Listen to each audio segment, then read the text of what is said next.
يا أيها الذين آمنوا إذا قيل لكم تفسحوا في المجالس فافسحوا يفسح الله لكم وإذا قيل انشزوا فانشزوا يرفع الله الذين آمنوا منكم والذين أوتوا العلم درجات والله بما تعملون خبير. بسم الله الرحمن الرحيم. السلام عليكم ورحمة الله وبركاته. إن الحمد لله نحمده ونستعينه ونستغفره. Sesungguhnya segala puji adalah milik Allah Subhanahu wa taala. Kepada Allah lah kita memuji, memohon pertolongan dan memohon ampunan. Wa na'udzu billahi min syururi anfusina wa sayyiati a'malina. Dan kita berlindung kepada Allah dari kejahatan jiwa kita dan keburukan amal perbuatan kita. May yahdihillahu fala mudilla lahu wa may yudlil fala hadiya lahu. Siapa yang Allah Subhanahu wa taala berikan hidayah, tidak ada yang dapat menyesatkannya, dan siapa yang disesatkan, tidak ada yang dapat memberikan hidayah baginya. Wa asyhadu an la ilaha illallah rabbi wahdahu la syarika lah wa asyhadu anna Muhammadan abduhu wa rasuluh. Dan kita bersaksi tidak ada yang berhak disembah selain Allah. Allah adalah Rabb kita, zat yang Maha Esa, tiada sekutu baginya. Dan kita bersaksi bahwa Nabi Muhammad adalah hamba dan utusan Allah. Ya ayyuhalladzina amanu taqullaha haqqa tuqatih wa la tamutunna illa wa antum muslimun. Wahai orang-orang yang beriman, bertakwalah kepada Allah dengan sebenar-benarnya takwa, dan janganlah wafat kecuali dalam keadaan Islam. Ya ayyuhan nas ittaqu rabbakum. Wahai sekalian manusia, bertakwalah kepada Rabb kalian. Alladzi khalaqakum min nafsin wahidah wa khalaqa minha zawjaha wa batha minhuma rijalan katsiran wa nisaa'a. Yang telah menciptakan kalian dari jiwa yang satu, yang darinya Allah berikan pasangan, kemudian dari keduanya Allah karuniakan keturunan yang banyak, laki-laki dan wanita. Wattaqullaha allazi tasaaluna bihi wal arham. Bertakwalah kepada Allah yang kalian saling meminta dengan menyebut namanya, dan peliharalah silaturrahim. Innallaha kana 'alaikum raqiba. Sesungguhnya Allah Subhanahu wa taala Maha mengawasi atas diri-diri kalian. Ya ayyuhalladzina amanu taqullaha wa qulu qawlan sadida. Wahai orang-orang yang beriman, bertakwalah kepada Allah dan berkatalah perkataan yang benar. Yuslih lakum a'malakum wa yaghfir lakum dzunubakum. Niscaya dengannya Allah akan perbaiki amalan kalian dan mengampuni dosa-dosa kalian. Wa may yuti'illaha wa rasulahu faqad faza fawzan 'azima. Siapa yang taat kepada Allah dan Rasulnya, maka sungguh dia telah mendapatkan kemenangan yang besar. Ya'lamu fa inna asdaqal hadithi kitabullah wa khairal hadi hadi Muhammadin sallallahu alaihi wasallam. Ketahuilah, sebaik-baik petunjuk adalah petunjuk Nabi Muhammad sallallahu alaihi wasallam. Sebaik-baik ucapan adalah kitabullah, firman Allah Subhanahu wa taala. Wa syarrul umuri muhdatsatuha wa kullu muhdatsatin bid'ah wa kullu bid'atin dhalalah wa kullu dhalalatin finnar. Ketahuilah, seburuk-buruknya amalan adalah yang diada-adakan, dan setiap yang diada-adakan adalah kebid'ahan, dan kebid'ahan itu dalam agama adalah kesesatan, dan kesesatan tempatnya adalah di neraka. Amma ba'du. Ayolah ikhwah rahimani wa rahimakumullah. Semoga Allah Subhanahu wa taala memberikan taufik kepada kita semua atas apa yang kita lakukan dalam kehidupan di dunia ini untuk mencapai keridhaan Allah Subhanahu wa taala, dan semoga langkah kita diberkahi oleh Allah Subhanahu wa taala. Ketahuilah, dalam kehidupan setiap manusia pasti tidak luput dari ujian, cobaan, musibah yang ada di hadapannya. Akan tetapi seseorang harus selalu ingat bahwa apapun yang ada di hadapannya harus dia jadikan momentum untuk beribadah kepada Allah Subhanahu wa taala. Di saat dia berhadapan dengan ujian, musibah, maka dia harus dapat memanfaatkan musibah ini untuk sebanyak-banyaknya mendapatkan pahala dari Allah Subhanahu wa taala dengan bersabar, ridha terhadap ketetapan Allah, kemudian juga berikhtiar di jalan yang dihalalkan oleh Allah untuk keluar dari musibah yang menimpanya, dan berdoa serta optimis Allah Subhanahu wa taala akan memberikan jalan keluar baginya. Fa inna ma'al usri yusra. Sesungguhnya setelah kesulitan itu ada kemudahan. Dan juga ana inda dhanni 'abdi bi, dalam hadis qudsi Allah berfirman, aku bergantung kepada prasangka hambaku terhadapku. Begitu juga di saat kita mendapatkan kesenangan, maka jadikan momentum kesenangan itu adalah momentum untuk mendapatkan pahala dari Allah Subhanahu wa taala. Dengan kita bersyukur, kemudian menyandarkan nikmat tersebut kepada Allah Subhanahu wa taala dan memanfaatkan nikmat itu di jalan yang diridhai oleh Allah Subhanahu wa taala. Karena Allah Subhanahu wa taala berfirman, la in syakartum la azidannakum wa la in kafartum inna azabi lasyadid.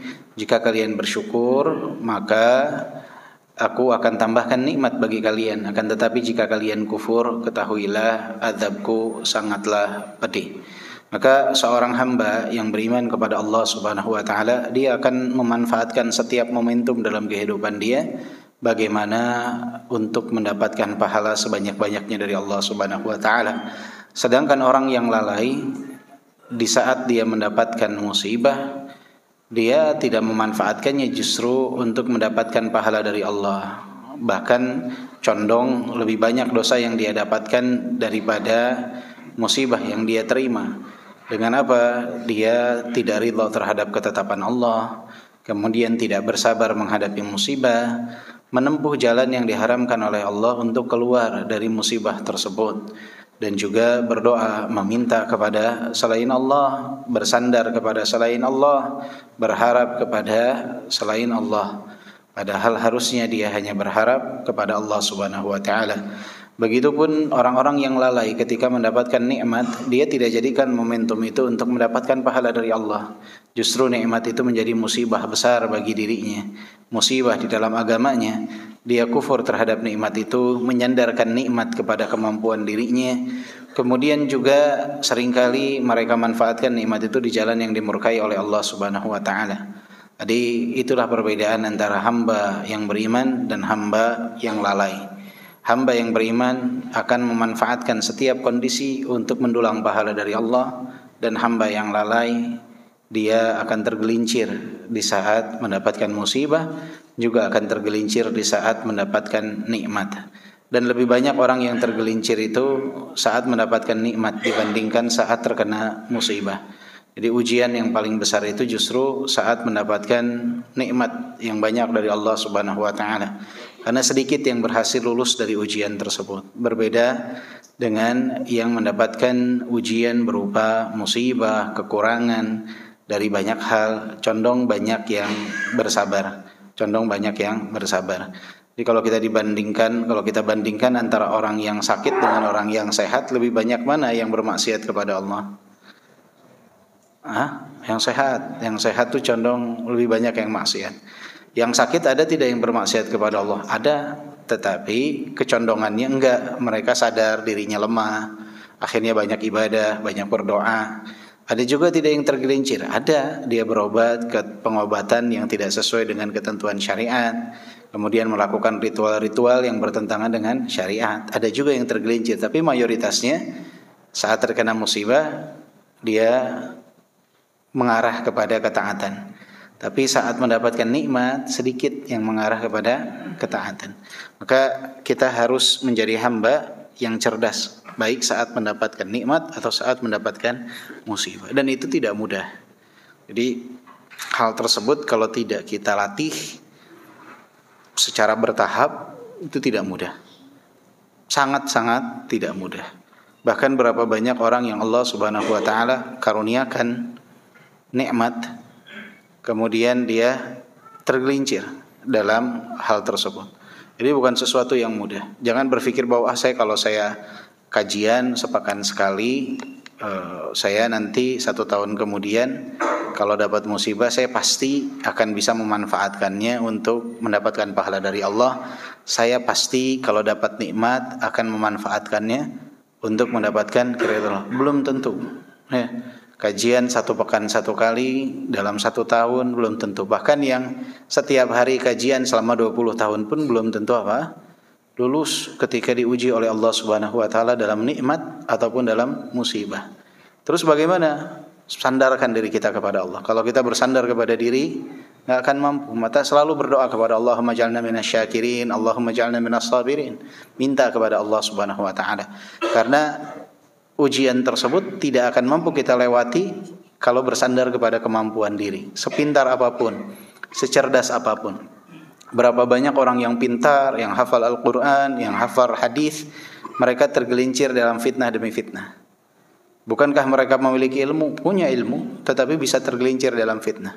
Maka patokannya itu bukan sebatas berapa banyak ilmu yang dimiliki, tetapi bersandar kepada Allah, berserah diri kepada Allah, berdoa terus kepada Allah Subhanahu wa taala. Siapa yang berdoa kepada Allah, Allah akan ijabah doanya. Yakin atas hal tersebut. Maka terus berdoa, Allahumma ja'alna minas sabirin, Allahumma ja'alna minasyakirin. Allah jadikan kami hambamu yang bersabar, jadikan hambamu yang bersyukur, sehingga kelak ketika Allah uji kita dengan musibah, insyaallah doa ini akan menjadi salah satu tumpuan kita, karena kita bersandar kepada Allah Subhanahu wa taala. Pokoknya jangan pernah bersandar kepada kemampuan diri. Banyak orang yang terkecoh itu karena merasa pintar. Banyak orang yang terkecoh itu karena merasa, wah saya ini punya kapasitas ilmu, sehingga enggan bertanya, kemudian enggan berdoa, akhirnya tergelincir. Banyak, bukan satu dua, banyak yang seperti itu. Karena keengganan untuk berdoa. Jadi merasa, oh saya kan udah ikut kajian, saya sudah sholat 5 waktu, bahkan saya sudah mulai mengajar, saya kayaknya gak perlu lagi untuk berdoa. Padahal doa itu silahul mu'min, senjata orang yang beriman. Saya percaya kepada kemampuan diri saya. Nah ini biasanya orang-orang yang seperti ini tidak gurur merasa angkuh terhadap ilmu. Jadi biasanya kebal terhadap nasihat. Nah ini bahaya. Jadi ketika kita semakin sering belajar, banyak ilmu yang didapat, itu hati-hati itu dengan fitnah merasa pintar dan merasa tahu atas segalanya. Ini biasanya akan datang fitnah baru, kebal terhadap nasihat. Ini nggak mau menerima nasihat, merasa diri udah saya yang paling benar, saya nggak butuh yang namanya nasihat. Hati-hati, hati-hati. Ujian tuh bisa datang dari mana saja. Setan paham, bapak-bapak nih, ibu-ibu yang rajin kajian ini nggak akan digoda untuk minum khamr, tapi digodanya untuk apa? Untuk angkuh, digodanya untuk apa? Untuk keria. Digodanya untuk apa? Untuk merasa diri paling benar, untuk merendahkan orang lain. Itu digodanya lewat pintu itu. Tidak digoda lewat pintu minum khamr. Karena kata setan ini kejauhan, terlalu jauh. Ini aja nih. Jadi setan punya banyak pintu untuk menjerumuskan kita. Nah, kita harus jeli. Jadi jangan merasa saya kan nggak minum khamr berarti saya udah, wah enggak. Setan punya pintu lain untuk menggoda kita. Berapa banyak orang yang dia wah taat, masya Allah, tabarakallah, digoda dengan pintu waswas. Jadi godaan itu banyak sekali, pintu-pintu untuk menjerumuskan manusia itu banyak. Maka kitanya harus lihai juga. Jangan sampai mau terjerumus masuk ke dalam jebakan-jebakan dari syaitan tersebut. Ya. Dan yang paling banyak menimpa orang ketika semakin dekat dengan agama, semakin rajin belajar, itu tadi pintu keangkuhan, merasa diri paling benar, tidak mau nerima nasihat, ini paling banyak sekali. Sehingga kadang orang kalau semakin pintar, ketika sekali dia berbuat kesalahan, itu semakin jauh malah. Karena ketika dinasehati, berusaha untuk mencari apa? Pembenaran, mencari pembenaran. Dan yang sangat luar biasanya, yang sangat disayangkan, kadangkala mencari pembenaran dan menyalahkan orang lain. Mencari pembenaran dan menyalahkan orang yang menasehati agar terlihat benar. Ini kan penyakitnya seperti itu efeknya. Jadi ketika kita dinasehati oleh orang lain, ketika merasa diri tinggi, akhirnya mencari pembenaran. Ketika mencari pembenaran, kita menjadikan orang yang memberikan nasihat itu seakan-akan melakukan apa? Kesalahan. Seakan-akan berbuat kesalahan. Nah, kesalahannya dua di sini berarti. Pertama menolak kebenaran, kedua menjadikan orang yang tidak bersalah seakan-akan melakukan apa? Kesalahan. Efek dari kesombongan dan keangkuhan. Nah, sifat seperti ini adalah sifat yang tidak disenangi. Bahkan setan sekalipun berlepas diri dari orang-orang seperti ini. Wa ma kana li 'alaikum min sultan illa an da'autukum fastajabtum li. Fala talumuni walumu anfusakum, kata syaitan dalam surat Ibrahim ayat ke-22. Wa ma kana li 'alaikum min sultan. Aku ini tidak punya kekuasaan atas kalian. Wa ma kana li 'alaikum min sultan illa an da'awtuhum fastajabtum li. Illa an da'awtukum fastajabtum li. Melainkan aku ini hanya mengajak kalian, menyeru kalian, kalian ikut ajakanku. Fala talumuni walumu anfusakum. Jangan salahkan aku, jangan caci aku, salahkan diri kalian sendiri. Jadi bayangkan, setan aja nggak mau tuh dituduh melakukan kesalahan yang tidak dia perbuat. Apalagi manusia. Setan saja yang memang dia itu dikenal menggoda manusia untuk terjerumus dalam kesalahan, ketika disalahkan dia nggak mau. Kata dia, enggak, saya ini tidak memaksa kalian, saya ini tidak punya kuasa atas kalian, sebatas mengajak. Kalian ikut, jangan salahkan saya, salahkan diri kalian sendiri. Kenapa mau ikuti ajakan saya? Bayangkan, setan aja berlepas diri, apalagi manusia. Apalagi manusia. Maka ketika ilmu kita bertambah, pengetahuan kita bertambah, di saat berbuat kesalahan, jangan pernah mencari pembenaran. Jangan pernah mencari pembenaran, dan milikilah jiwa kesatria untuk mau mengakui kesalahan. Mengakui kesalahan, dan jangan pernah menyalahkan orang lain. Jangan pernah menyalahkan orang lain. Karena efeknya sangat luar biasa sekali. Baik, kita lanjutkan pembahasan kita dari kitab Fawaidul Fawaid, dan kita sekarang masuk ke dalam subbab sifatu ahlil jannah, sifat-sifat penduduk surga, sifat-sifat penduduk surga. Semoga Allah menjadikan kita dalam golongan tersebut. Amin ya rabbal alamin. Thumma akhbara an taqribil jannati minal muttaqin. Kemudian Allah Subhanahu wa taala mengabarkan tentang didekatkannya surga bagi hamba-hamba yang bertakwa. Di sana ada ayat-ayat yang dituliskan kalau dalam kitab bahasa Indonesianya. Ada yang mau baca dulu sebelum kita bahas? Silakan. Di halaman awalnya. Fadhal. A'udzu billahi minasy syaithanir rajim. Wa uzlifatil jannatu lil muttaqina ghayra ba'id. Hadza ma tu'aduna likulli awwabin hafiz. Man khasyiyar rahmana bil ghaibi wa jaa'a biqalbin munib. Udkhuluha bisalam, dzalika yaumul khulud, lahum ma yasha'una fiha wa ladaina mazid. Baik, yang ayat pertama, ayat nomor berapa? Nah, sebagian tidak ada kitabnya. Ayat surat Qaf ayat ke berapa? 31. Coba dibaca ayat 31-nya, Pak.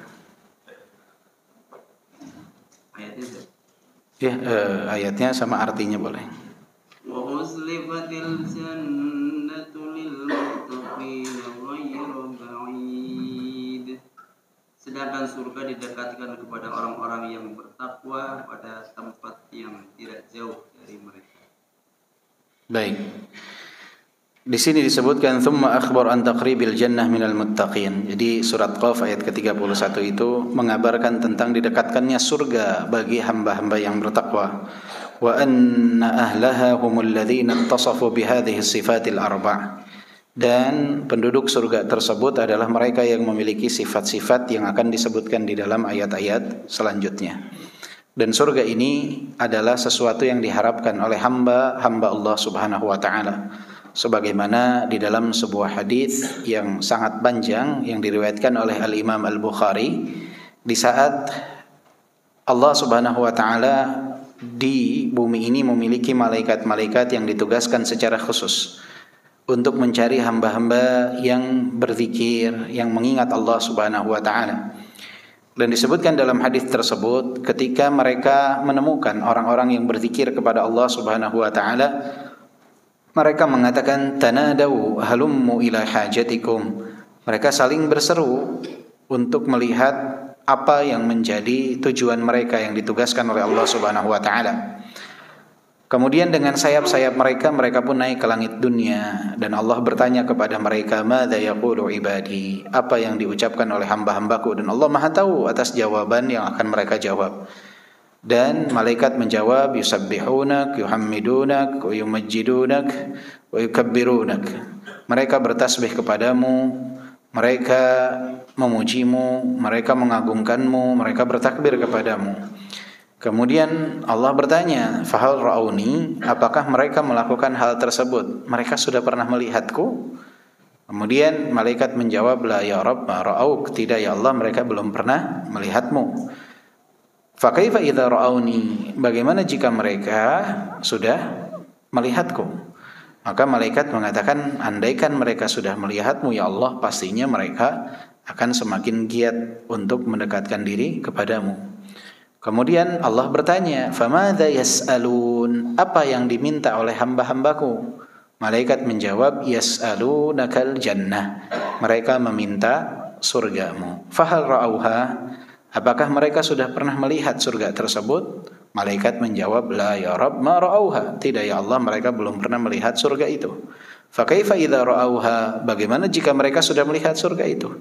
Malaikat menjawab, pasti Allah, mereka akan semakin giat dalam beribadah untuk mendekatkan diri mereka menuju surga tersebut.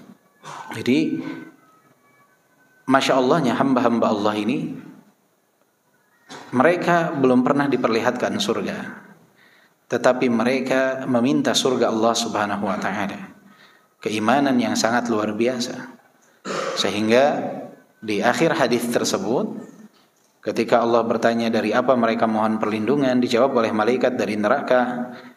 Kemudian Allah mengatakan, "Ushhidukum anni qad ghafartu lahum." Persaksikan oleh kalian wahai malaikat, aku telah mengampuni mereka.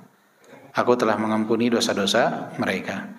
Pun malaikat ada yang komplain kepada Allah, "Ya Rabb, inna fihim fulan." Di tengah-tengah mereka ada seseorang yang dia datang tujuannya bukan untuk itu, tapi untuk maslahatan dunia. Dia datang di majelis ilmu tersebut. Maka Allah mengatakan, "Hum jalisun la yashqa bihim jalisuhum."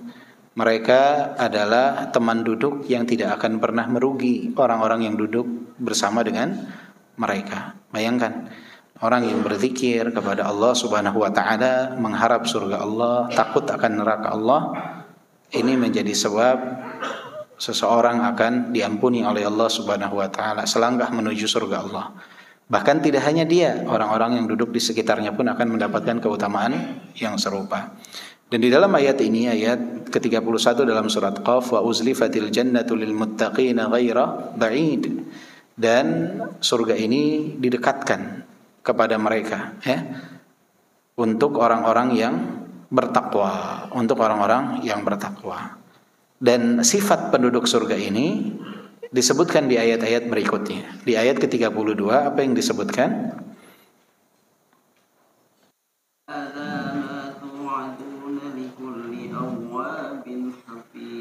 Ini dua sifat. Yang pertama, hadza ma tu'aduna likulli awwabin hafidh. Jadi ini yang dua sifat pertama. Yang pertama adalah awwab. Jadi penduduk surga itu sifat pertamanya adalah awwab. Apa itu awwab? Disebutkan di sini, an yakuna awwaban ay raja'an ila Allah min ma'siyatihi ila ta'atihi wa minal ghaflati anhu ila dzikri.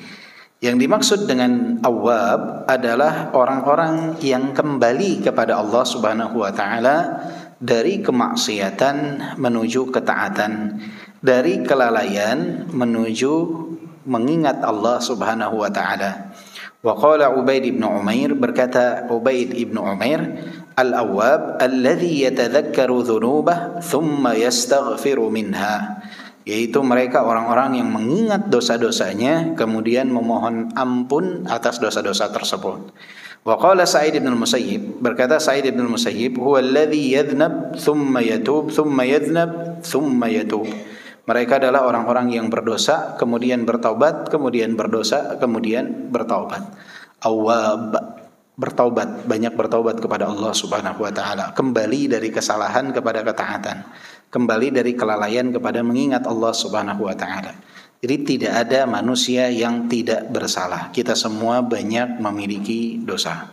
Yang terbaik dari kita bukan yang tidak pernah bersalah, tetapi yang memiliki sifat awwab, bertaubat kepada Allah di saat melakukan kesalahan. Pasti manusia itu tergelincir. Bukan berarti kita setelah ikut kajian tidak tergelincir dalam dosa. Kita tergelincir dalam dosa. Banyak sekali dosa yang kita lakukan. Tetapi yang terbaik dari kita adalah yang mau mengakui kesalahan di hadapan Allah, bertaubat kepada Allah Subhanahu wa taala. Dan kesalahan ini dilihat terbagi menjadi dua bagian. Kesalahan yang tidak diketahui kecuali oleh kita dan Allah Subhanahu wa taala, maka jangan diombar di hadapan makhluk. Jangan disuguhkan dosa tersebut di hadapan makhluk, mengatakan, ya fulan, saya berdosa ini, dibikin status, ya Allah saya bertobat kepadamu, saya tadi melakukan ini dan ini. Udah nggak ada yang tahu, nggak usah diumumin. Di saat yang tahu hanya kita dan Allah Subhanahu wa taala. Tapi di saat dosa tersebut merugikan pihak lain atau ada konsekuensi di saat kita tidak mengakuinya kepada orang lain, maka kesatria, akui kesalahan kita. Saya bersalah, saya minta maaf, selesai. Ya. Karena antum sebagai orang yang ikut kajian, sebagai orang yang rajin ada di masjid, itu biasanya jauh dari tuduhan. Maka ketika antum berbuat kesalahan, condong yang akan dituduh itu adalah orang-orang yang tidak pernah ke masjid, yang tidak pernah ikut kajian. Jadi ada pihak nanti yang akan dirugikan. Coba antum berdua di dalam satu ruangan dengan seseorang yang dia tidak pernah ke masjid, sehari-hari minum minuman keras. Antum melakukan kekhilafan, mencuri uang di ruangan tersebut. Ketika uang itu hilang, yang akan dituduh siapa? Kira-kira apakah antum akan dituduh? Tidak, semua orang akan mengarah kepada yang kedua. Semua orang akan mengarah kepada yang kedua. Bayangkan jika antum tidak mengakui kesalahan antum, siapa yang akan dituduh di sana? Orang yang tidak bersalah akan dituduh melakukan apa? Kesalahan. Maka saat momentum tersebut, akui kesalahan, saya salah, beristighfar, bertobat, meminta maaf. Karena ada pihak yang akan dirugikan. Tidak cukup antum bertobat kepada Allah saja, kemudian ada orang yang dihukum karena bukan kesalahan dia. Antum punya kewajiban untuk minta maaf kepada dia dan mengakui kesalahan antum, bahwa antumlah yang berbuat apa? Kesalahan. Jadi orang yang awwab adalah yang ketika dia bersalah, dia memohon ampun kepada Allah Subhanahu wa taala, dan jika ada hak orang lain dia kembalikan hak tersebut. Dan orang yang awwab ini yang terus bertaubat kepada Allah Subhanahu wa taala. Karena setiap hari ini kita enggak lepas dari dosa. Bohong kalau ada orang bilang, saya udah semenjak gaji udah 5 tahun enggak pernah berbuat dosa. Bohong. Ya. Ya. Mungkin dosa-dosa besar iya, mungkin terhindar dari dosa-dosa besar. Tapi dosa sehari-hari itu subhanallah ya, kadang sikap kita yang enggak kita sadari, melukai orang lain, ucapan kita, mungkin ada ghibah 1-2 yang tidak kita sadari, itu istimewa. Bahkan dalam kajian kita hadir sekarang ke masjid kajian, apakah selama kita di tempat ini kita yakin luput dari yang namanya dosa? Belum tentu. Mungkin pandangan kita, mungkin merasa wah saya nih, ujub muncul dalam diri, mungkin merasa wah saya udah paham nih, ya nggak butuh nih misalkan, dan hal yang lainnya. Bahkan tidak hanya yang mendengarkan, pemateri pun tidak luput dari yang namanya apa? Dosa. Seringkali dalam kajian. Makanya para ulama itu luar biasa. Mereka bagaimana hirsnya, takutnya mereka majelis ilmu mereka itu menjadi lumbung mereka mendapatkan apa? Dosa. Karena memang peluang untuk dosa itu besar. Dengan apa? Ujub, ya, merasa wah, merasa banyak. Jadi sebab berbuat dosa itu, maka kita harus banyak berbuat taubat. Artinya bertaubat kepada Allah, terus beristighfar. Dalam satu hari itu kan diarahkan 70 sampai 100, ya. Itu istighfar. Tetapi bukan batasan minimum ataupun maksimum. Artinya kalau kita mau istighfar tanpa mengkhususkan bilangan enggak masalah. Silahkan beristighfar, memohon ampun kepada Allah Subhanahu wa taala. Jadi jika ingin menjadi penghuni surga, sifat penghuni surga itu awwab, banyak bertaubat kepada Allah, enggak merasa diri selalu benar. Berarti dia awwab, terus bertobat. Artinya apa? Orang yang bertobat itu mengakui dirinya salah. Nah ini enggak mudah. Jangan dianggap gampang, berarti enggak. Ini sulit. Mengaku diri salah, mau beristighfar, bertaubat kepada Allah, Itu jarang. Banyak juga orang yang ketika dia beristighfar, astagfirullah, dalam dirinya ada sifat ujub. Saya mah nggak punya salah hari ini. Dia istighfar, tapi dalam dirinya ada apa? Sifat ujub. Nah, ini harus menjadi perhatian penting. Menjadilah hamba yang awwab. Dengan apa? Pengikraran terhadap dosa yang telah kita perbuat. Ya ikhwah, Nabi Adam alaihi salam, Allah subhanahu wa ta'ala keluarkan dari surga karena melanggar sebuah perintah untuk tidak boleh mengkonsumsi buah yang dilarang untuk dikonsumsi. Dikeluarkan dari surga. Terus kita di dunia ini melakukan dosa entah berapa, berharap wah akan gampang udah masuk surga mah. Nabi Adam dikeluarkan karena satu kesalahan. Terus kita melakukan dosa yang entah sudah tidak terhitung, menganggap bahwa gampang masuk surga itu. Sesuatu yang tidak mudah ya ikhwan. Sesuatu yang tidak mudah. Kalau bukan karena rahmat Allah, nilai kita ini mungkin udah minus. Tapi kita berharap rahmat Allah yang akan menolong kita masuk ke dalam surga. Masuk ke dalam surganya. Maka jadilah hamba yang awwab, yang mau i'tiraf, mengakui dirinya salah di hadapan Allah Subhanahu wa taala. Ya Rabb, saya salah, ampuni saya. Ya Rabb, saya salah, ampuni saya. Jangan pernah ada sifat ujub dalam diri, merasa enggak pernah berbuat salah. Ini fatal. Fatal. Kalau kita merasa tidak berbuat salah, fatal. Karena bisa jadi mendatangkan kemurkaan Allah Subhanahu wa taala. Jadi harus i'tiraf atas kesalahan dosa kita, minta ampun kepada Allah. Terus, wah, nanti kalau salah lagi, enggak masalah. Salah lagi, istighfar lagi, mohon ampun lagi. Nanti kalau salah lagi, istighfar lagi, mohon ampun lagi. Jangan sampai ikuti langkah setan, karena setan itu sering masuk apa? Di saat seorang hamba bersalah, mereka akan membisiki kita, udah percuma antum selalu banyak dosa. Udah enggak akan diampuni sama Allah Subhanahu wa taala.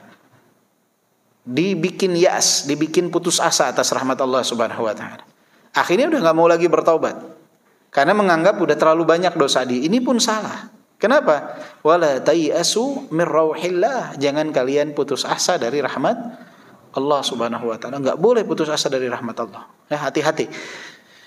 Antum jangan sampai ketika melakukan kesalahan kemudian merasa udah tidak ada pintu taubat. Karena setan tuh membisiki, gimana ente udah ngaji, udah ikut pengajian, udah ini, udah itu, sholat di masjid, sudah berhijab yang akhwat, masih melakukan kesalahan, percuma, Allah gak akan ampuni. Itu akan dijadikan bisikan oleh syaitan saat kita berdosa. Jangan mau bertaubat, Allah pintu taubatnya selalu terbuka bagi hamba. Yakin. Makanya di sini kata Sa'id bin Musayyib, Sa'id bin Musayyib ini kan afdalut tabi'in dalam segi ilmu. Dalam segi ilmu, tabi'in yang paling afdal adalah Sa'id. Kalau dari segi ketakwaan, amalan, itu Uwais Al-Qarni. Kata Sa'id apa? Huwa alladhi yadhnub, thumma yatub, thumma yadhnab, thumma yatub. Mereka yang berdosa, kemudian bertobat, kemudian berdosa, kemudian bertobat. Jadi enggak cuma sekali bertobatnya, tapi terus. Karena kesalahan itu tidak mungkin luput dari manusia. Pasti terus berbuat salah. Ats-tsaniyatu an yakuna hafizan. Yang kedua sifatnya hafiz. Apa itu hafiz? Hafiz ini kalau dalam bahasa Arab ada hafiz, ada hafiz. Hafiz adalah sighah mubalaghah dari fa'il hafiz. Hafiz ini yang menjaga, penjaga. Hafiz itu sama maknanya, penjaga atau yang menjaga, tapi dalam bentuk mubalaghahnya, dalam bentuk mubalaghahnya. Dan dalam bahasa Arab ada kata-kata yang seperti itu, seperti alim, orang yang berilmu. Allam itu sighah mubalaghah dari orang yang berilmu. Jadi wah, sangat berilmu. Ada lagi sighah mubalaghah dari allam, allamah. Allamah. Alim, allam, allamah. Makanya sering lihat gak kalau ada ceramah al-allamah Syekh Fulan bin Fulan. Al-allamah itu sighah mubalaghah dari allam. Allam itu mubalaghah dari alim. Nah, hafiz itu dari hafiz, hafiz. Maknanya sama. Kata Ibn Abbas, an yakuna hafizan lima tamanahu Allahu alaihi waftaradahu. Yang disebut hafidh adalah mereka yang menjaga atas amanat yang Allah Subhanahu wa taala embankan kepadanya dan atas kewajiban yang Allah Subhanahu wa taala wajibkan kepadanya. Dia menjaga tuh amanah yang Allah berikan kepadanya dan kewajiban yang Allah wajibkan atasnya. Dia menjaga itu semua. Itu yang disebut hafidh. Kalau kata-kata ada hafidhan limastauda'ahu Allahu min haqqihi wa ni'matihi. Yang disebut hafidh adalah mereka yang menjaga atas apa yang Allah Subhanahu wa taala titipkan dari kenikmatan dan juga apa yang menjadi haknya Allah Subhanahu wa taala. Jadi orang yang menjaga nih, hafidh dia jaga. Ketika Allah karuniakan nikmat, dia jaga nikmat itu untuk disalurkan di jalan yang diridhai oleh Allah. Ketika Allah Subhanahu wa taala wajibkan sesuatu atas dia jaga kewajiban tersebut. Ketika Allah amanahkan baginya pendengaran, penglihatan, lisan, tangan, diberikan amanah, dititipkan oleh Allah, dia jalankan amanah tersebut sesuai dengan apa yang diinginkan oleh Allah Subhanahu wa taala. Dia tidak menyentuh kecuali yang dihalalkan oleh Allah. Amin. Amanah dia, hafidh, menjaga amanah tersebut. Dia dititipkan mata, dia tidak memandang kecuali kepada apa yang Allah ridhai. Dia dititipkan telinga, dia tidak mendengar kecuali kepada apa yang Allah ridhai. Dia tidak mau menggunakan amanah yang Allah berikan kecuali di jalan yang diridhai oleh Allah. Akal yang Allah berikan, dia tidak mau menggunakannya di jalan yang dimurkai oleh Allah Subhanahu wa taala. Dan ketika Allah mewajibkan perkara-perkara, dia menjaganya. Kewajiban-kewajiban tersebut dia jaga. Jadi ini orang yang hafidh, menjaga apa yang Allah wajibkan, menjaga apa yang Allah amanahkan, menjaga apa yang Allah titipkan. Dia menjaga. Seorang laki-laki, dia punya kewajiban tuh untuk dapat menjadi kepala keluarga bagi istri dan anak-anaknya. Dia disebut hafidh, menjaga apa yang jadi kewajibannya, apa yang diamanahkan kepadanya. Yang akan ditanya kelak oleh Allah Subhanahu wa taala di yaumil qiyamah. Dia akan ditanya tentang istrinya, dia akan ditanya tentang anak-anaknya. Dia hafidh, dia jaga itu semua. Nah, di sini disebutkan walamma kanatin nafsu laha quwwatut talab wa quwwatul imsak, kana al-awwab musta'milan li quwwatit talab fi ruju'ihi ila Allah wa mardatihi wa ta'atihi, wal hafidh musta'milan li quwwatil hifdhi fil imsaki an ma'asihi wa nawahi. Fal hafidhu al mumsiku nafsahu amma hurrima alaihi wal awwabu al muqbilu 'ala Allah bi ta'atihi. Kata beliau, setiap jiwa itu dia punya dua kekuatan. Yang pertama kekuatan meminta dan kekuatan menjaga. Kekuatan untuk meminta dan kekuatan untuk menjaga. Kekuatan meminta ini, Al-Awwab, dia menggunakan kekuatan dalam dirinya untuk meminta ini untuk kembali kepada Allah, mengharap keridhaan Allah dan ketaatan kepada Allah Subhanahu wa taala. Sedangkan Al-Hafidh, dia menggunakan kekuatan menjaga ini, menjaga diri dari segala bentuk kemaksiatan dan apa yang Allah Subhanahu wa taala larang. Jadi Al-Hafidh, dia menjaga dirinya dari apa yang Allah haramkan, dan Al-Awwab, dia memiliki kekuatan untuk terus berada di dalam ketaatan kepada Allah Subhanahu wa taala. Jadi dalam diri seseorang dia punya dua kekuatan meminta, kekuatan menjaga. Ini ibaratnya versi penafsiran yang lain kalau dilihat dari sudut pandang ini. Bahwa dalam diri itu ada kekuatan meminta, kekuatan menjaga. Kekuatan meminta ini dimanfaatkan untuk meminta keridhaan Allah, meminta segala sesuatu yang diridhoi oleh Allah Subhanahu wa taala dengan melakukan ketaatan kepada Allah Subhanahu wa taala. Dan kekuatan menjaga ini dimanfaatkan untuk menjaga diri dari perkara-perkara yang Allah Subhanahu wa taala haramkan atasnya. Jadi ada kekuatan meminta, ada kekuatan menjaga. Ini kata Ibnul Qayyim rahimahullah. Jadi kalau tadi di awal ditafsirkan bahwa Awwab dan Hafidh, Awwab itu orang yang banyak melakukan apa? Taubat, beristighfar, bertaubat, beristighfar, bertaubat. Hafidh, dia menjaga dari segala hal, dari apa yang Allah amanahkan, dari apa yang Allah wajibkan, dari apa yang Allah titipkan. Ini clear di sini. Kemudian penafsiran berikutnya, kata beliau, di dalam diri itu ada dua kekuatan, kekuatan meminta dan kekuatan menjaga. Awwab ini memanfaatkan kekuatan meminta untuk meminta keridhaan Allah, menjalankan apa yang diperintahkan oleh Allah Subhanahu wa taala. Hafidh, kekuatan menjaga. Menjaga dari apa? Menjaga dari perkara-perkara yang Allah Subhanahu wa taala haramkan. Menjaga dari perkara-perkara yang Allah haramkan. Dan dua makna ini kalaupun digabungkan itu sesuatu yang sangat luar biasa sekali. Jadi awwab dan hafidh itu bisa memiliki dua makna. Awwab selalu bertaubat atas kesalahan, di sisi lain adalah dia tidak hanya bertaubat tapi terus mengejar keridhaan Allah dengan melakukan ketaatan kepada Allah. Hafidh, dia menjaga diri dari apa yang Allah amanahkan, menjaga dari apa yang Allah wajibkan untuk terus dia lakukan. Di samping itu dia menjaga dirinya dari perbuatan-perbuatan yang Allah Subhanahu wa taala haramkan. Jadi ini makna awwab dan makna hafidh. Dan ini dua sifat penduduk surga yang disebutkan di awal. Kemudian di ayat berikutnya, Man khasyar rahman bil ghaibi wa jaa'a biqalbin munib. Man khasyar rahman bil ghaib. Ini sifat yang ketiga. Apa artinya di situ? Itu orang-orang yang takut kepada Allah yang Maha Pengasih sekalipun tidak kelihatan olehnya dan tidak datang dengan hati yang bertobat. Baik. Man khasyar rahman bil ghaib. Orang-orang yang memiliki rasa takut kepada Allah Ar-Rahman, zat yang Maha Pengasih.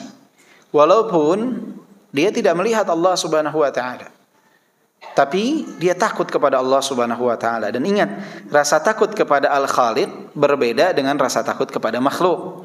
Kalau kita takut kepada makhluk, kita bertemu lari, kita menjauh. Takut singa, bertemu singa lari kita, menjauh dari singa.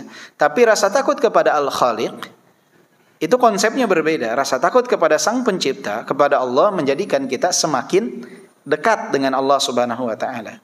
Jadi ini sifat yang harus dimiliki. Dan orang yang mengatakan saya tidak takut kepada Allah, ini sifat orang-orang yang angkuh. Karena banyak berseliweran, khususnya di media sosial, orang-orang yang mengatakan saya beribadah kepada Allah itu bukan karena takut kepada Allah, bukan mengharapkan surga Allah. Saya beribadah kepada Allah karena saya cinta kepada Allah Subhanahu wa taala. Ini sekilas seperti betul, indah sekali kata-katanya. Padahal ini penyimpangan dalam akidah. Beribadah kepada Allah itu tidak boleh lepas dari tiga unsur. Cinta, kemudian harapan, dan juga rasa takut. Ini harus ada tiga-tiganya. Nggak bisa. Kalau kita condong kepada salah satu, bahaya, tergelincir kita. Orang yang condong memiliki rasa takut yang berlebih, tanpa ada rasa cinta dan harapan kepada Allah, ini ujung-ujungnya akan menjadi orang-orang khawarij yang mudah mengkafirkan kesalahan orang lain. Dia mudah mengkafirkan orang lain, bahkan mengkafirkan dirinya sendiri. Kalau orang lebih condong kepada pengharapan, akhirnya akan menjadi orang-orang murji'ah, yang dia tidak menganggap kesalahan itu dapat mengurangi keimanan. Dia menganggap semua keimanan orang itu berada dalam level yang sama. Kalau yang condongnya hanya kecintaan saja, ini ujung-ujungnya bisa menjadi orang-orang zindiq. Orang-orang zindiq yang kafir luarnya ini seakan-akan Islam, padahal pada hakikatnya di dalam dirinya tersimpan kekufuran. Jadi hati-hati.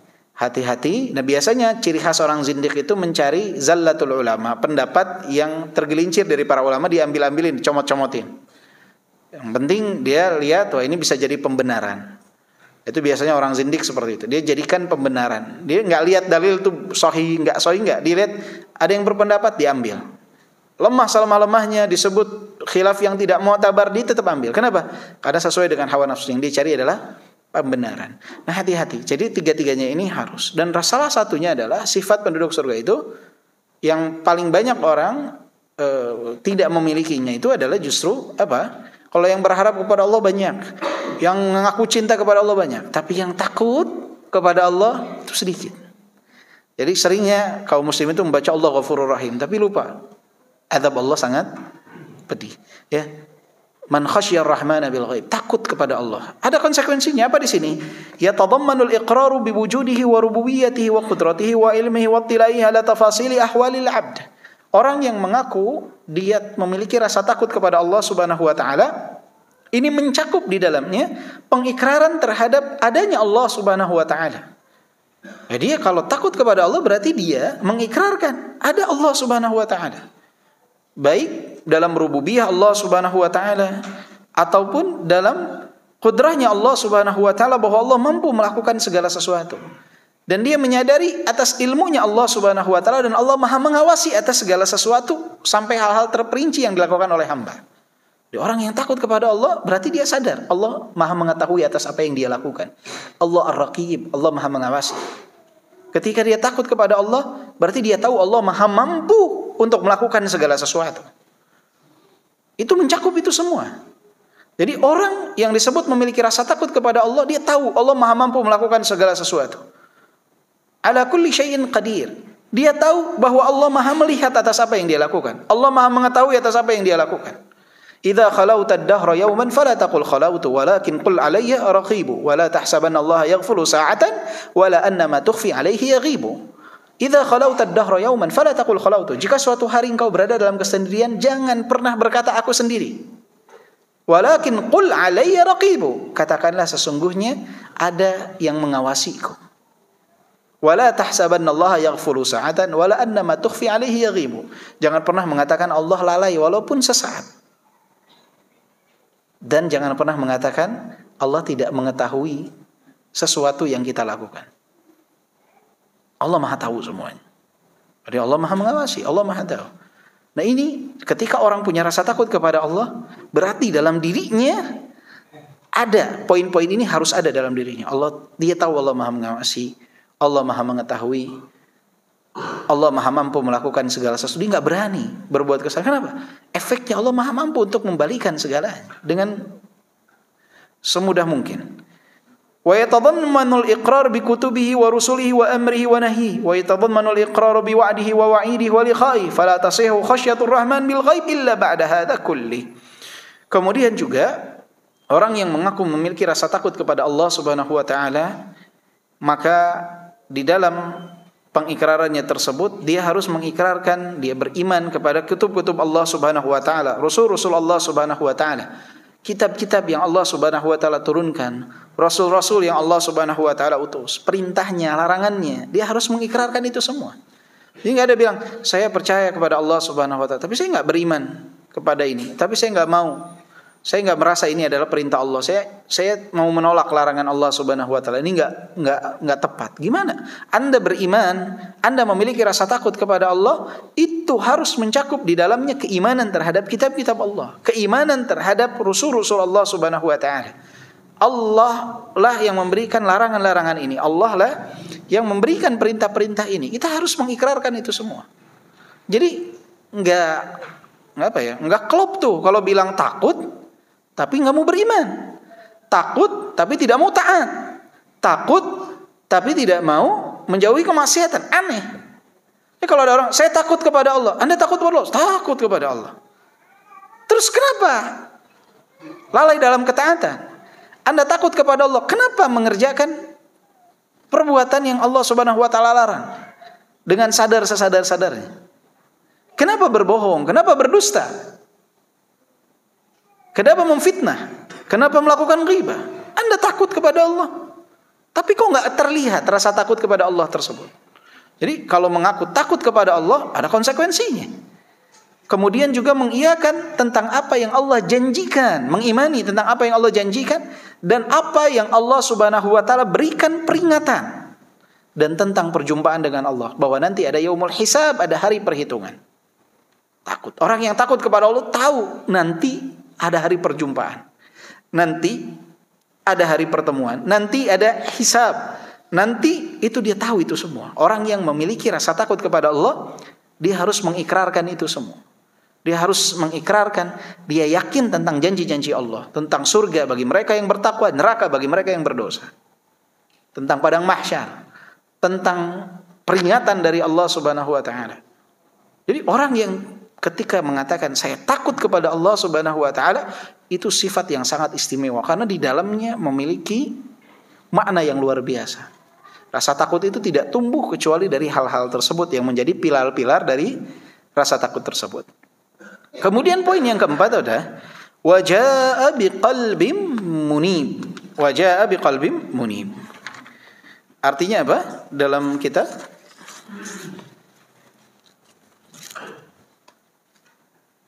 disebutkan apa Pak di situ? Yaitu orang yang taat kepada Allah yang Maha Pengasih, sekali tidak kelihatan olehnya, datang dengan hati yang bertaubat. Waja'a biqalbin munib, kalau dalam kitab diartikan dan datang dengan hati yang bertobat. Kita dengarkan penjelasan dari Ibnu Abbas. Ibnu Abbas mengatakan raji'un an ma'asillah muqbilun ala ta'atillah wa haqiqatul inaba uquful qalbi ala ta'atillah wa mahabbatihi wal iqbali alaihi. Kembali dari kemaksiatan kepada Allah Subhanahu wa taala menuju kepada ketaatan kepada Allah Subhanahu wa taala.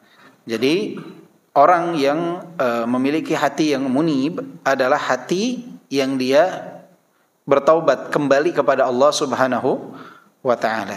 Jadi kalau awab, dia bertaubat kepada Allah Subhanahu wa taala. Munib, hati yang mana hati tersebut adalah hati yang selalu bertaubat kepada Allah Subhanahu wa taala. Jadi awab lebih condong kepada perbuatan dia dengan dia beristighfar, memohon ampun kepada Allah Subhanahu wa taala. Tapi qalbun munib itu hatinya pun mengikrarkan hal tersebut, mengakui dosanya, kembali dari perbuatan dosa kepada apa? Kepada ketaatan. Kepada ketaatan. Jadi ini sifat penduduk surga. Jadi Masya Allah kalau dilihat sifat-sifat ini sebetulnya hal-hal yang kalau secara kontekstual kita ini tahu semua nih hal-hal semacam ini. Jadi antum oh iya harus takut, oh iya harus bertobat. Kemudian oh iya harus menjaga diri. Cuman yang susah apa? Amalkan yang susah. Yang susah itu pengamalan. Gimana menjaga hati untuk selalu bertobat kepada Allah Subhanahu wa taala. Lisan yang selalu beristighfar kepada Allah Subhanahu wa taala. Menjaga diri, anggota tubuh yang Allah amanahkan. Terus juga merasa takut kepada Allah. Ini kan bukan perkara yang mudah. Perkara yang sulit. Tapi ganjarannya besar, surga. Maka sifat-sifatnya pun enggak sembarangan. Sifatnya sesuatu yang luar biasa. Antum mau masuk universitas terbaik di Indonesia saja enggak mudah kan ya? Oh, syaratnya ini, nilainya harus sekian. Masa masuk surga menganggap gampang udah. Ya, berat, luar biasa. Orang ketika diterima di instansi tertentu saja dia harus memenuhi syarat.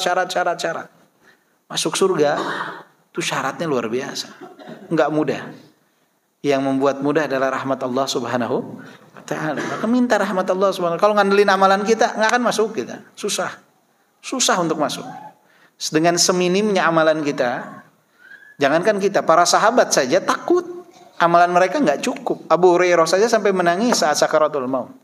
Muhammad ibn Sirin saja menangis, menganggap amalannya nggak cukup, takut masuk ke dalam nerakanya Allah Subhanahu wa taala. Atau menangis menjelang ajalnya. Jadi kalau ngandelin amalan, apalagi kita harus lebih takut lagi kalau ngandelin amalan sebatas amalan. Tapi yang kita ingat ada rahmat Allah. Ini ada peluang untuk mengupgrade nilai-nilai kita tersebut yang sebetulnya minim nilai kita nih dalam beribadah kepada Allah itu bisa terupgrade tinggi. Dengan apa? Dengan menyandarkan kepada Allah Subhanahu wa taala, meminta rahmat Allah dan juga menjaga terus yang namanya keikhlasan. Karena bisa jadi amalan yang minim ini dengan keikhlasan akan semakin terangkat menjadi tinggi. Jadi harus orang bilang fight gitu, Pak. Mumpung masih hidup. Karena kalau udah mati udah enggak bisa lagi kita beramal. Mumpung masih hidup, nggak tahu kita hidup setahun, 2 tahun, 3 tahun, 5 tahun, Allahu a'lam. Ada yang udah 70 tahun di sini, bonusnya udah banyak. Karena umur umat Nabi Muhammad antara 60 sampai 70. Kalau udah ada yang 80 berarti, masya Allah udah. Kalau sepak bola injury time-nya panjang. Ya, tapi ada gak yang bisa wafat sebelum mencapai usia tersebut? Banyak. Jadi kita nggak tahu nih. Di stopnya kita kapan untuk menghirup nafas, untuk menghirup udara nih, untuk bernafas di stopnya kapan? Allahu a'lam. Nah saat itu di stop selesai. Maka mumpung masih hidup, berjuanglah kita untuk dapat memiliki karakter sifat-sifat penduduk surga ini. Apa yang pertama? Awwab. Yang kedua hafidh. Yang ketiga memiliki khasyatullah. Yang keempat memiliki qalbun munib, hati yang selalu bertaubat kepada Allah Subhanahu wa taala. Thumma dzakara subhana jazaan man qamat bihadhihi al-awsaf biqaulihi udkhuluha bisalam. Dzalika yaumul khulud lahum ma yasha'una fiha waladaina mazid. Dibacakan Pak artinya? Masuklah ke dalam surga yang aman dan damai. Itulah hari yang abadi. Mereka di dalamnya memperoleh apa yang mereka kehendaki dan pada kami ada tambahan. Udkhuluha bisalam. Masuklah dengan penuh keselamatan. Dzalika yaumul khulud. Hari yang kekal, Pak. Udah enggak ada lagi amalan di dalam surga. Selesai tugas beramal. Tinggal menikmati selama-lamanya. Ya, yaumul khulud. Tidak ada akhirnya, kenikmatan yang selama-lamanya. Di dalamnya apa? Lahum ma yasha'una fiha. Dia akan dapatkan segala yang diinginkan. Bapak pengen apa, Pak? Dapat semua. Ibu pengen apa? Dapat semua. Lahum ma yasha'una fiha. Dapat semua. Dapat semua. Apa yang mau diinginkan dapat semua. Bayangkan, mau apa ada. Mau apa ada. Ya. Kita kadang di dunia aja kalau dapat uang, kemudian udah beli ini, beli itu, beli ini, suka bingung mau beli apa lagi. Betul. Di surga Bapak bebas, Bu. Atau kebalikannya kadang, aduh pengen itu cuman nggak cukup, sadar diri, akhirnya keinginan apa? Diturunkan. Di surga bebas, mau apa? Ingin apa? Ada. Ingin apa? Ada. Terus aneh kalau kita gadaikan akhirat dengan dunia. Padahal di dunia pun gak bebas amat, terbatas. Raja juga bukan kita. Ya, di dunia berapa mentok-mentoknya? Wah ini mah kaya, sebulan 1M misalkan. Penghasilan bersihnya 10M, 1 triliun. Gak bisa dia beli Pulau Jawa. Gak bisa. Ya, raja pun dia ada batasannya. Raja atas sebuah daerah, sebuah negara, dia nggak bisa tuh. Pengen beli negara lain, pengen ambil negara lain, terbatas. Jadi sekaya apapun ada batasan dia yang tidak bisa dia dapatkan. Apalagi kita yang minim, Pak, terbatas, terbatas. Jadi aneh kalau kita gadaikan yang terbatas ini dengan sesuatu yang tanpa batas. Yang singkat ini dengan sesuatu yang selama-lamanya. Kalau kita jual yang sesaat ini dengan sesuatu yang abadi, rugi kita.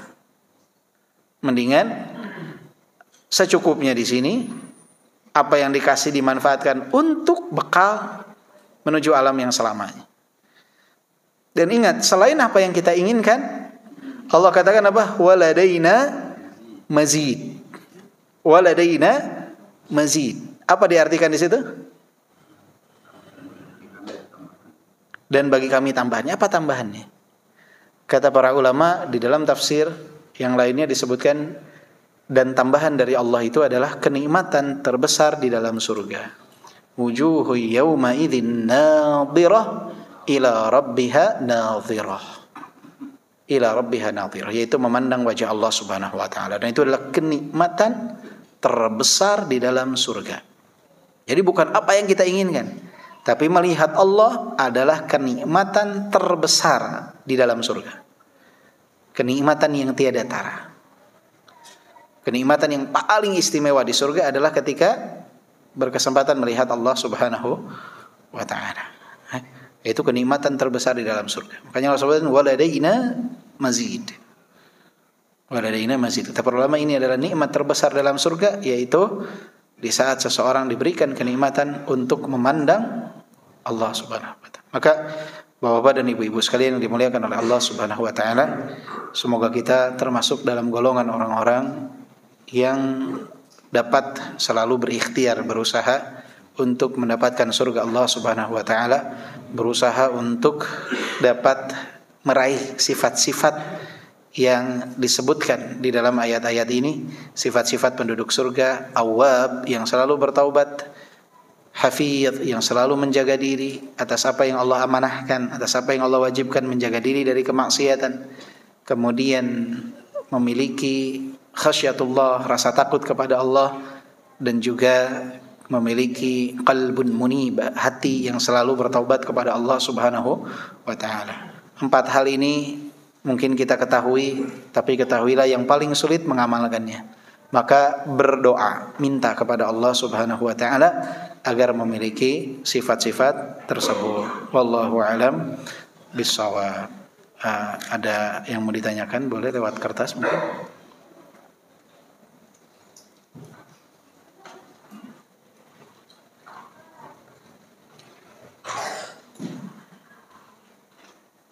Tidak ada? Masya Allah, alhamdulillah. Ya.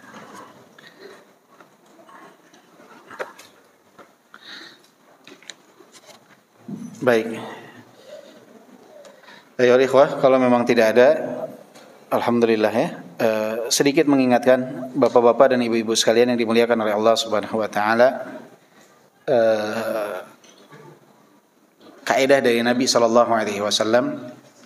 Nabi sallallahu alaihi wasallam menyebutkan law yu'tan nas bid'awahum ladda'a ar-rijalu amwala qaumin wa dima'ahum walakinnal bayyinah 'alal mudda'i wal yaminu 'ala man ankar.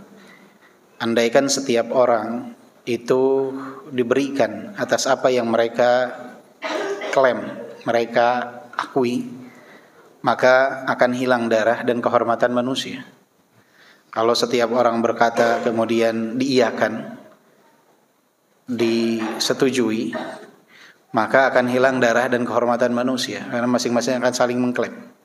Walakinnal bayyinah 'alal mudda'i wal yaminu 'ala man ankar. Orang yang mengklaim itu harus mendatangkan apa? Bukti. Dan yang mengingkari harus bersumpah. Maka di sini adalah sebuah prinsip dasar. Seorang muslim itu tidak boleh menghukumi sesuatu sampai hukum tersebut terlihat jelas. Jadi enggak boleh kecintaan kita kepada si A, kepada si B, kepada si C menjadikan kita orang yang tidak adil dalam bersikap. Enggak boleh sama sekali. Kita tidak boleh tidak adil dalam bersikap, apalagi dalam perkara-perkara yang tidak kita ketahui. Ya, tidak boleh kita tidak adil dalam bersikap. Karena banyak di antara kaum muslimin kadang kecintaan kepada seseorang menyebabkan mereka tidak adil dalam bersikap. Akhirnya menuduh pihak A, menuduh pihak C, menuduh pihak D tanpa alasan yang nyata. Dan ini sering sekali terjadi. Ya, harus menanti dulu, menunggu sampai semuanya terlihat jelas terang benderang. Jadi jangan sampai main asal memberikan apa? Tuduhan. Berapa banyak kasus terjadi misalkan di sebuah perkampungan RT. Kemudian misalkan ada imam masjid dituduh melakukan sesuatu oleh Pak RT. Terus orang-orang tiba-tiba bilang, ini dasar nih Pak RT. Karena kecintaannya kepada si imam masjid. Pak RT-nya padahal nggak salah, Pak RT-nya benar. Tapi karena kecintaan orang kepada imam masjid, yang disalahkan ini siapa? Pak RT. Ini nggak boleh. Ini namanya kita nggak adil. Harus nunggu, lihat sampai terang benderang, baru kita bersikap. Mana yang benarkah? Pak RT kah? Imam masjid kah? Atau marbot kah lah yang benar. Jangan sampai kecintaan kita kepada imam masjid membuat kita tidak adil di dalam apa? Bersikap. Itulah bedanya Ahlus Sunnah wal Jamaah. Ahlus Sunnah wal Jamaah itu tidak menjadikan kecintaan kepada individu menjadikan kita buta dalam melihat kebenaran. Harus adil dan bersikap ta'anni. Tunggu sabar sampai semuanya menjadi terang benderang. Jangan menjadi penuduh kepada siapapun. Subhanakallahumma bihamdika asyhadu an la ilaha illa anta astaghfiruka wa atubu ilaik. Walhamdulillahirabbil alamin. Assalamualaikum warahmatullahi wabarakatuh.